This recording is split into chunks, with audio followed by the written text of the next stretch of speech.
बैठल बनी अखिया के खोली अरे बोलिए महादेव भंगिया लाइन की ना लाइन। ए भोला जी ए भोला जी ए भोला जी उठी भंगिया के खाली नहीं तो रउआ बोली हम लाइन भर खाली। ए भोला जी उठी भंगिया के खाली नहीं तो रउआ बोली हम लाइन भर खाली।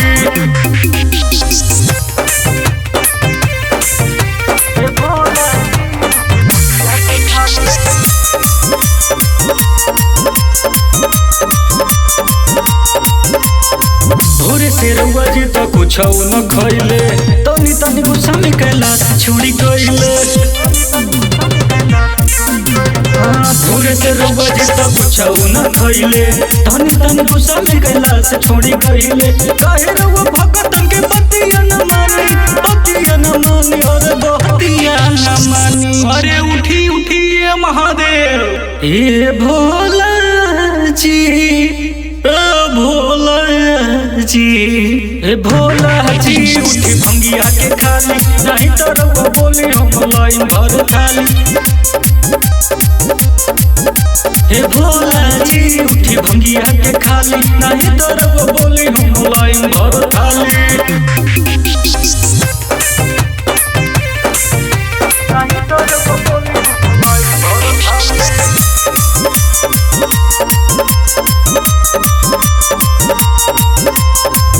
दोनों भाई कैलाश खोजी अइले तब तो बाबा रउआ कहीं न देखइले।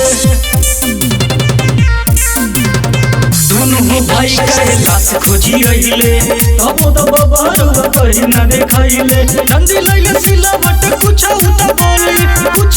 बोली और कुछ तो बोली। अरे बोलिए भूतनाथ भंगिया पिसाई कि ना पिसाई। ए भोला जी ए भोला जी ए भोला जी उठी भंगिया के खाली नहीं तो रउआ बोली हम लाइन भर खाली। ए भोला जी उठी भंगिया के खाली नहीं तो रउआ बोली हम लाइन भर खाली।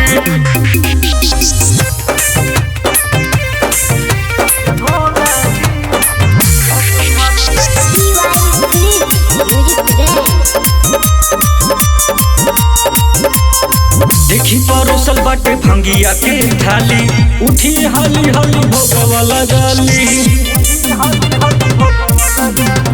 देखी परोसल बाटे भंगिया के थाली उठी रउ हाली हाली भोगवा लगाली। बेटू पीयूष करे अर्ज रउआ